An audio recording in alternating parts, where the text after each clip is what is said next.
When Qui-Gon Jinn is struck down on Naboo, Obi-Wan is ready to take Anakin as his Padawan, just as he promised his master. But during the Council's deliberation, Ki-Adi-Mundi points out that Obi-Wan himself is barely a knight, fresh from his trials, grieving his master. He may not see Skywalker's flaws until it is too late, he warns. Mace Windu listens in silence until the debate begins to circle itself. And he speaks. If Skywalker truly is the chosen one, as you say, then we cannot afford to let him grow wild. His power must be guided by the firmest hand in the Order. Some masters hesitate.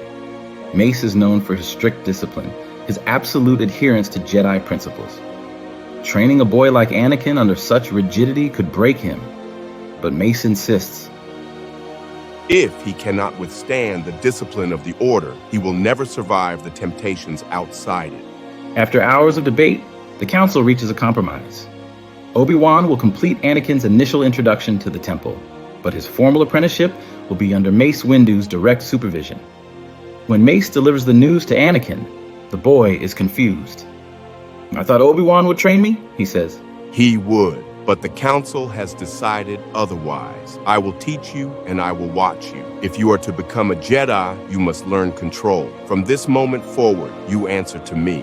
Anakin agrees, not out of trust, but because he still burns to prove everyone wrong. In that moment, the seed of their complicated, often volatile relationship is planted. The first time Anakin Skywalker steps into the Jedi Temple as Mace Windu's Padawan, the room feels colder. Not because of the marble floors or the high sunlit ceilings, but because of the way Mace is standing there.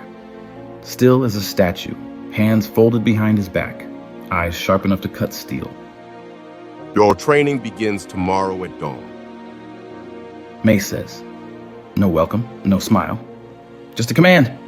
The next morning, Anakin learns what training means to Mace Windu. The boy is dragged from sleep before the first light hits Coruscant's spires. There's no time for breakfast. They head straight to the combat room, where training remotes already hover in the air. Control of your body, control of your mind, control of your anger. Then he attacks. From the first strike, it's clear Mace is not pulling punches. The blows come hard and fast, forcing Anakin to scramble. His body aches before the sun is even up. But when he tries to rest, Mace simply says, "Again." That becomes the word Anakin hears most. Again. Whether he completes a sequence flawlessly or stumbles, the response is the same. There's no "well done," no pat on the back, just the demand to repeat it until it becomes second nature. The days blur together into a cycle of drills and meditation. Morning. Combat forms until his arms burn. Afternoon. Hours of meditation in silence, Mace pacing behind him like a silent predator, sensing every flicker of impatience or stray thought. Evening. More drills, more sparring, more lectures about the Jedi Code. To Anakin, it feels like living inside a cage made of rules. At first he tells himself this is temporary, that eventually Mace will see his potential and ease up. But as weeks turn into months, he starts to realize that Mace doesn't believe in easing up. The man's discipline is absolute. Anakin excels physically. His reflexes sharpen, his strikes grow faster, his lightsaber work more precise than any Padawan his age. Even the older knights start to take notice. But mentally, that's where he struggles. Mace's refusal to give praise gnaws at him. Every victory feels hollow when the man you're trying to impress barely nods in acknowledgement. One night, after an especially brutal day of training, Anakin sneaks down into the lower levels of Coruscant. Down there, he can breathe. He repairs a broken speeder for a group of street kids, laughing with them, feeling for once like more than just a weapon in training. But when he returns, Mace is waiting in his quarters. You skipped meditation. I needed air.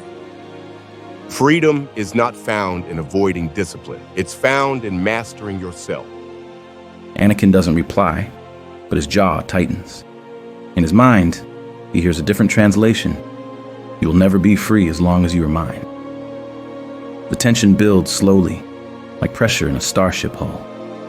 There are moments when Anakin almost respects Mace's way, like during a mission to stop a gang war in the lower city. Mace's calm under fire is unshakable, his control absolute.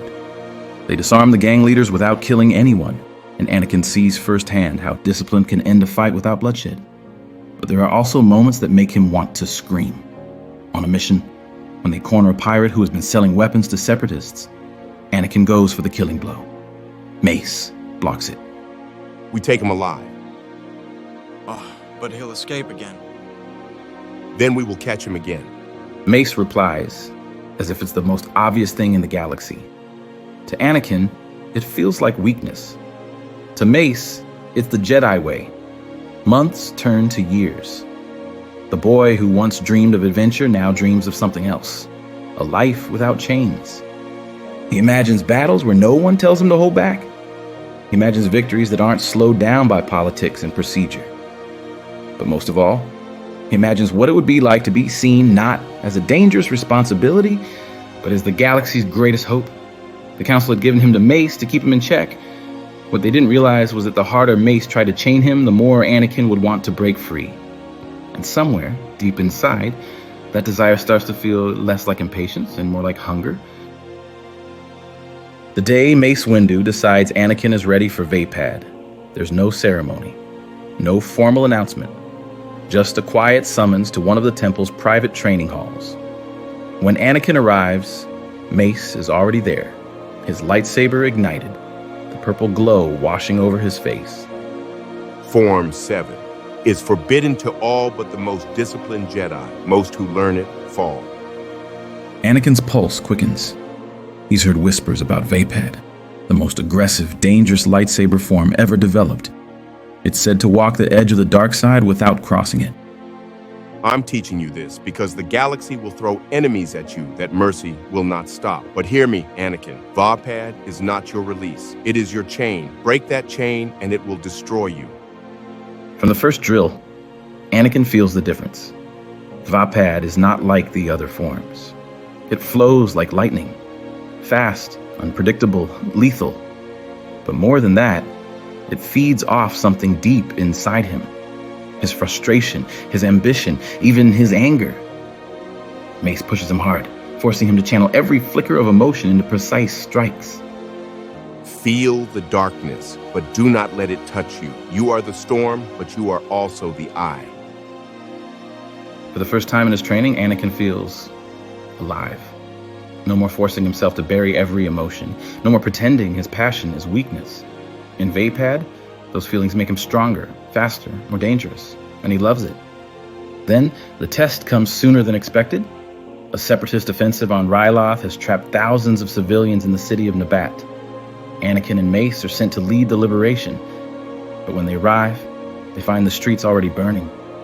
The separatist general, a cold-blooded Togruta defector, has ordered the execution of anyone caught aiding the Republic. Anakin watches as droids open fire on unarmed civilians in the square. His breath slows. His grip on his saber tightens. And in that moment, the teachings of Vapad whisper to him. Strike with everything you are. Mace moves to intercept the droids with standard Form 3 defenses, deflecting blaster bolts, disarming enemies. But Anakin doesn't. He explodes forward in a blur of purple light, Vapad fully unleashed. His blade carves through battle droids like they're paper. He moves faster than the eye can follow, leaping, spinning, cutting, the form drawing raw power from his fury at what he's seeing. In minutes, the entire platoon is destroyed. Even the droids that drop their weapons are cut down. There's no hesitation, no prisoners. Just silence broken by the crackle of burning metal. The civilians stare at him in awe, but also fear. He doesn't notice. He's too busy standing there, chest heaving, feeling the rush in his veins. It's intoxicating. For the first time, there was no restraint, no half measures, just the pure, unstoppable force of his will. And it worked. The slaughter stopped. The battle was won. That night, in the command tent, Mace confronts him. You executed surrendering soldiers. They were separatists. They would have regrouped and killed more people. That is not our way. I ended the war on Ryloth in one day. How is that wrong? It is wrong because you let your anger decide who lives and dies. That path doesn't lead to peace. It leads to tyranny. Peace doesn't come from hesitation. You want to wait, let them regroup. regroup and fight another battle in 3 months. I saved lives today, Master. You save no one if you become the thing we fight against. But Anakin isn't listening anymore. All he hears is that Mace is wrong, that the Council's way is weak, that Vapad, unleashed, can win wars in days instead of years, if only someone is willing to use it. When they return to Coruscant, the Council commends the victory, but avoids mentioning Anakin's methods. The silence cuts both ways. To Mace, it's proof the Council will not confront Anakin until it's too late. To Anakin, it's proof they don't have the courage to admit he's right. And deep down, he knows something now. Vapad's chain isn't holding him. It's holding Mace. And one day, Anakin might be the one to break it. The victory on Ryloth changes Anakin. It isn't immediate, not something you'd see in his walk or hear in his voice right away. But it's there, under the surface, like a current running in the opposite direction. He starts looking at every mission differently, questioning every rule Mace insists they follow. To Anakin, the Jedi Code feels less like a guide and more like a chain keeping him from winning the war faster. In battle, he sees moments where one decisive strike could save hundreds of lives. And each time Mace stops him, it feels like another lost opportunity. The rift doesn't go unnoticed. Palpatine makes sure of that. He starts inviting Anakin to his office more often, always with the same gentle, concerned tone. One night, while gazing out at the city's skyline, he plants seeds. Mace Windu is a fine Jedi, of course, but he is bound to old ways. Rules for the sake of rules. That is why this war drags on. Anakin says nothing at first, but Palpatine studies his eyes and knows the message is landing. Another time, after hearing of Anakin's victory at Ryloth, Palpatine leans in slightly. You know, I've seen Jedi Masters my entire career, and I've never seen one who can match your potential. Not even Master Windu. Perhaps that's why he is so hard on you. Some men fear what they cannot control. Anakin doesn't agree out loud, but he doesn't disagree either. The breaking point comes on Florum. Intelligence reports that a separatist warlord has been orchestrating supply raids across 3 sectors. Entire convoys are disappearing. Thousands of Republic soldiers have been stranded without supplies because of him. Mace and Anakin lead a strike team to capture him. The battle is fast and chaotic, but soon Crane is cornered, his blaster kicked away. He drops to his knees, hands raised in surrender. Take him alive. Mace orders. Anakin stares at the warlord. He can see it already. The trial, the political delays, the eventual escape or exchange. The man will be back out in months, raiding again. I can end it now. That is not our way.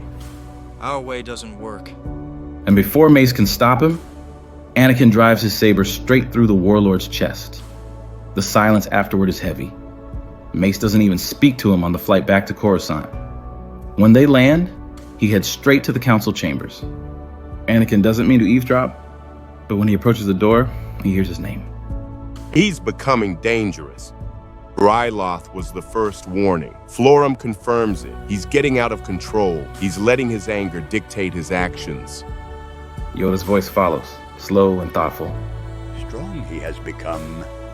Dangerous his path will be if unchecked.